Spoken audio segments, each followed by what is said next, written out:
Hello book besties, welcome back to my channel. It is a great day to be a reader. Normally when I do these monthly wrap-up videos, I try to make them like entertaining and fun. We play games. My favorite is reading 5 stars and 1-star reviews of the books that I've read, but I'm in like a really chill mood. I just want to sit here and talk about the books without overthinking it. Cheers to that. I am gonna hold my favorite book of the month for last, but the rest of them are in no particular order. I'm just grabbing them. My first read of the entire year was Powerless by Elsie Silver. This is book 3 in the Chestnut Springs series. This one is definitely my favorite right now. I have 2 more to read, but right now, of the first 3 books, Powerless won my heart. I'll explain why in a second, but brief synopsis here. You have Sloane and Jasper, who have this mutual friends, which is the brothers of the Chestnut Springs. Jasper is their kind of like adopted brother, and I think Sloane is their cousin. They meet as children, so this is a friends to lovers, which when done well, that trope is so beautiful, and this one was one of the best I've ever read with that trope. Jasper is a hockey player and Sloane is a rich girl. He comes from nothing and she comes from much. So of course her family has always been against the idea of Jasper, but after certain circumstances they're kind of thrown together and rekindling their best friendship, and you'll see what happens if you read the book. This is open door. Don't read these books if you try to keep your books completely closed door, because there's just a lot that you wouldn't be able to skip it easily. But I did give this one like 4.5 stars. And here's why. Sloane is dealing with a lot of like family dynamic type of things. I'm really trying to like put this in a non-spoilery way. This book just is one of those that I feel like I came across and I picked up at literally the perfect time in my own life as I was navigating mentally and emotionally just certain things that are not of importance to share on the internet, but family dynamic type of things. And I was in a sort of confused and low headspace, and this book and the quotes in this book and how Sloane herself navigated these things and dealt with these things that literally were so spot on to my own experiences. Just so good. Truly amazing. I think Elsie Silver wrote even the family dynamics in this one so well. So not only was the romance just beautifully written and believable, but also to have like that element of real life things going on that really was a healing for me and helped me so much when I needed it. If you've read the first books in the series and you've yet to pick this one up, I encourage you to try this one. But again, if you don't like open door, just avoid this series. And then the book that a Patreon member picked for me for January was The Giver of Stars. This is a historical fiction that's actually based on a true story, which is super cool. It takes place during the Depression era when these women kind of band together to continue distributing books like a sort of library system. Not everyone's in agreement of it, especially in that day and age. So for these women to like take it upon themselves to be out gallivanting the woods and the mountains and carrying books, even distributing some books that the men in the town were kind of like, they should not be reading those. It was a unique historical fiction. And then our main girl, Alice, is actually a foreigner who married someone and moved to this area not having a clue like what to expect. She's just in a really difficult situation. There's a whole other storyline going on as well with one of the women that she meets that becomes like her best friend, helping with this library system. Her story was so good. Gosh, I can't say anything without it being spoilery, but there was just multiple characters in this that you're kind of following both of their storylines, however they intertwine because they're best friends, basically. I'm not gonna lie, the first 50% I was pretty bored and I was wondering, how is this book so hyped? I was starting to get nervous that I was not gonna like it, but I did end up rating it 4 stars because the second half of this book was so good. I couldn't put it down. There's mystery to the point that even at the end I had to go back to the beginning to double check what that prologue said. It was just a very cool storyline that ended up totally totally gripping my heart, and I ended up cheering for these women and caring deeply about their lives. One of the books that I could compare it to is Where the Crawdads Sing. If you liked that book, this is the closest I could think of that gives those same type of vibes, that is that style of historical fiction. And these next two, Zodiac Academy number 1 and 2. I did not plan to read book 2 in January, but I finished book 1 and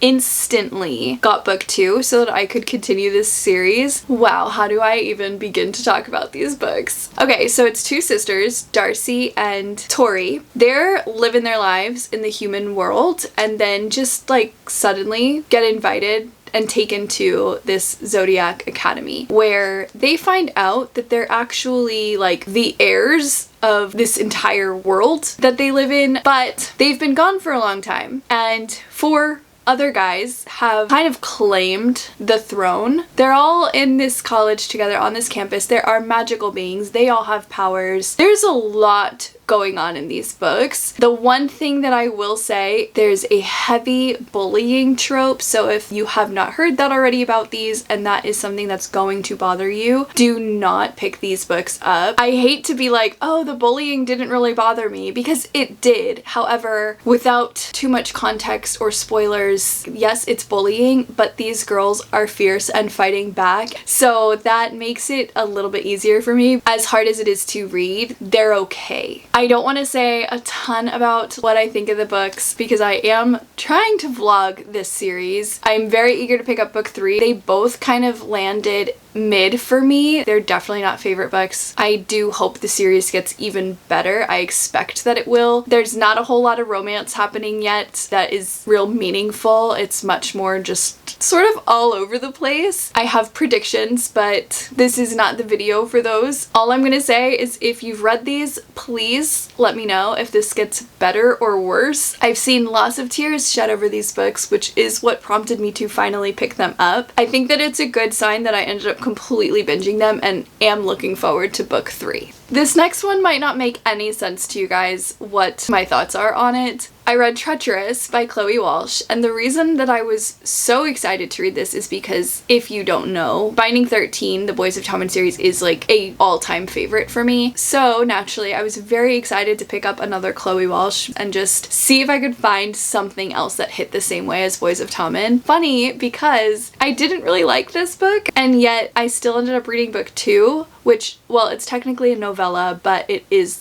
book like 1.5. So I ended up reading Treacherous and Always, even though I didn't really like it. It's one of those that this was such an unlikable book, but also gripping, and now I need to know how things are gonna end, what is gonna happen with this couple, and this is just a toxic trait of mine. Even if I don't enjoy the book, I need that happy ending. Which is why, even if I don't love a book, I'm like still gonna sit there and keep reading. Make it make sense. It's just who I am. But this one is about a girl named Tegan from Ireland. She moves to Colorado with her uncle for reasons I don't know if the back says, so I'm not gonna say. And then the neighbor next door, Noah, and his stepsister are such bullies. I'm kind of questioning what happened this month that I ended up reading multiple bully romances, because that's never ever been something I read or would enjoy. Especially the stepsister kind of decides that Tegan is her enemy for whatever reason. Tegan's just trying to survive. She has to stay there for a whole year, so she is just doing her absolute best to keep her head down. But Noah, who is also kind of like an underground boxer, she has every single reason to stay away from this guy, but for whatever reason, they're drawn to each other, of course, and I think that's about all I can say without spoiling things. Their romance was ridiculous. Definitely shook my head a lot. I don't even know if this makes it to like a 3-star for me, but am I gonna continue the series? Yes, I am. I know, that's ridiculous. And then Always was a novella about her best friend from this book and what's going on in her world with her love interest. It's hard for me to rate novellas because I don't expect a lot of depth to them, but this was a good one that made me even more intrigued in their story as well and to want to continue the series. So do I recommend this series? Absolutely not. The language, the content, even the characters, they just are not very likable, and so there's just so many reasons why I'm like, don't bother reading this book. I am just already invested, so I'm gonna continue reading them. The very first romantasy I read for 2025 was Metal Slinger, and this is another one that I had extremely high expectations for, and it did not disappoint. It felt very unique. The best book that I could say this gave me similar vibes is Bridge Kingdom. So if you've read that series and really loved it, I don't know, I think it was the world that felt very similar to me. But in this one, you have a girl named Bryn who is living in this specific area. She's basically like set to marry this guy Kai, who is their leader's son. She's pretty happy with her life, and then all of a sudden they go to like this market and crazy stuff starts happening, and this guy Eric shows up to their little island life looking for her, and he kind of throws a complete bomb into everything she thinks she has ever known. There's so much that happens. This plot moved so quickly. It went from one edge of your seat scene into another. Plus the romantasy in this one was so, are we here, are we not here, and just had me gripped and on the edge of my seat as well. It has the funny, good side character. I always fall for that character. The ending on this one, mind blown. I am so disappointed that I have to wait a while for the second book. I don't even know if we have a release date for this second one yet. Similar to how Bryn seemingly felt through the story is how now I feel at the end is, what bomb just went off? I knew nothing that was going on, and now who knows when I'll find out. I am landing at, I think, like 4 stars for this, or 4.25, and I definitely recommend it for the romantasy friends. There is minor open door scenes though, but they are easily skippable if you want to try it. And I also read These Silent Woods. This was 100% inspired by my friends who have been reading this one, loving this one, and sobbing over this book. My friend Keisha sent me a video of her literally crying as if someone died, and I instantly was like, I guess I'm reading that book, and it bumped it up as a huge priority for me. So this one is about a dad named Cooper. He is a single dad and a veteran, and he and his daughter, for certain reasons, are living in the woods, like basically completely secluded from society and from the real world. They have a friend that comes and delivers them goods literally once a year, but they have a very nosy, sort of forces himself into their lives neighbor. The dad, Cooper, doesn't even really like this neighbor. He doesn't totally trust him. Also, a girl shows up, like taking pictures, and a whole storyline develops with that as well. This is not a thriller. To me, it's definitely more of a mystery. You're learning more throughout the book of why they live in the woods and what happened. It's a quick one to read, but you're not finding out early in the book what happened. So to me, this read much more like a mystery, and the end was just so moving and so beautiful, especially if you are a person of faith, because if you can read between the lines, the overarching story was just so beautiful. I think that I'm landing at 4 stars. It was not quite 5 stars for me, but that's just a me thing because this is not my genre. As much as the story meant a lot to me and I thought was so beautiful, it lacked like all the things that I read for and love in my books, so it just wasn't quite 5 stars for me. But if you like mystery and you love a story that's going to really tug on your heartstrings and make you think, then I highly recommend you try this one. And only 2 more. We're so close to my favorite of the month, but next I read Beg, Borrow, or Steal by Sarah Adams, and I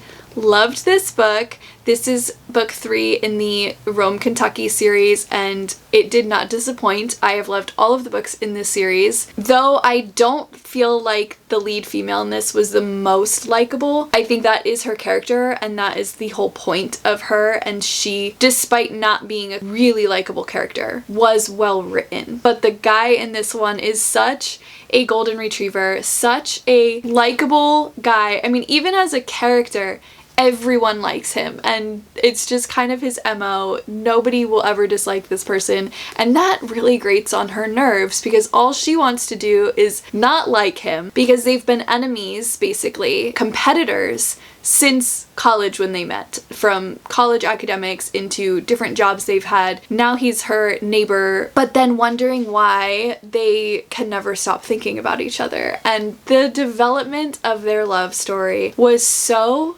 stinking cute. I love that it wasn't just a one and done, we're going from enemies to friends to lovers like this. There was a lot of thought, especially our female Emily had to overcome. Like, she had a whole character development that she had to go through, and Jack was just so patient and so good to her. It was so beautiful. This one hit. I thoroughly enjoyed every second of this book and definitely recommend it if you love a good romance and rom-com. Sarah Adams does primarily write closed door. She just recently started adding a little bit of open door into her stories, but she does give you a content page at the beginning to let you know what chapters to skip if you don't want to read those. We need more Jacks in the world. Just the motorcycle riding, kind to everyone, knows what to say, when to say it, knows how to be a friend, knows how to show up for someone when they're in need. Like, Jack just wins. Now for my favorite book of the month, I'm honestly kind of surprised by. I did not know how this book was going when I was reading it, but I have not stopped thinking about this book. I think it put me accidentally into a slump because I know you're all gonna think that I'm about to say Onyx Storm, but I haven't even finished Onyx Storm yet because this book that I read before it slumped me and I can't stop thinking about it, and that's When the Moon Hatched. I have seen this as a top book of the year for a lot of people, but I also know a lot of people that did not like this book, and this was actually my Patreon book club choice for January, and there was a very good split. There's people who quit the book. I mean, she's huge. If you're not into it at the halfway point, it's really hard to keep pushing. There's people who gave it a very mid review, and then there's those of us who gave this book 5 stars. So my review is actually 4.75 stars, and I'll tell you why in a second. This book so pleasantly surprised me. Yes, it is confusing. I do not recommend this for people who are new to the fantasy or romantasy genre because this has a lot of building that's going on. It took literally to the halfway point for a lot of people to understand what was happening. I didn't struggle quite so much because I read so much fantasy and romantasy that I knew to just trust the process and it's all gonna come together, and it did, and it does. So it didn't really bother me. I just kind of rode the wave and enjoyed the journey. However, of course, it was a little confusing. I don't know these words, these characters, this world, and so you do have to allow the author that time to build this up when it's a brand new fantasy world. But it came together so well, the second half of this book especially. Once we got introduced to the male main character, Khan, like, Con, guys. Why do romantasy authors just know how to write men? I'm literally sitting here trying to figure out how to describe this book. You've got Rave, who we're really actually hoping for more backstory on in book 2. So I can't really tell you a whole lot of where she comes from, but she is hurting and broken and has lost a lot and is violent as can be. She is an assassin. The primary focus in this book was she was out for blood. She was out for some retaliation on someone who did something. In the midst of her journey, she is just entering different lands, meeting different people, and ends up with our dude, Khan, who really is looking out for her. You're witnessing this guy be so good to her, even though she's not being very good to him and she doesn't even really know who he is. It was just so good and so beautiful. I could just keep going on, but I don't want to give spoilers. Genuinely just cannot wait for book 2. These side characters, the found family, it was all there. If you are not shy of a little bit more complicated fantasy and romantasy, then I definitely suggest you try this one if you haven't yet. The only thing is it is very violent. She is an assassin. There's no holding back on details and gore. Honestly, this was probably the most violent graphic book I have ever read, and that is the only reason it's not 5 stars for me, which even that is hard for me to knock it down just because of that, but it did steal from my enjoyment of it in a couple of scenes that I was just like, oh my gosh, I'm so grossed out by this right now, and it kind of removed me from the story, and so that's the only reason this is not 5 stars. But I think every day I sit there like, Jordan, this was a 5-star book. So I think that is all I can say about it. Obviously I loved this book, and I'm so glad that I finally read this one because it had been on my TBR literally since the day it came out, and it just took me way too long to finally pick it up. So if that is you and you've yet to pick this up, you might love it, you might hate it, but I suggest you try it. And that's a wrap on my January wrap up. Thank you so much for watching and for listening to me just gush over and talk about these books. I would love to know what was your favorite book in January that you read. If you liked this video and you haven't hit subscribe yet, please consider hitting that subscribe button and sticking around. I hope that your February books are amazing, and I will see you guys in the next video. Go read a book.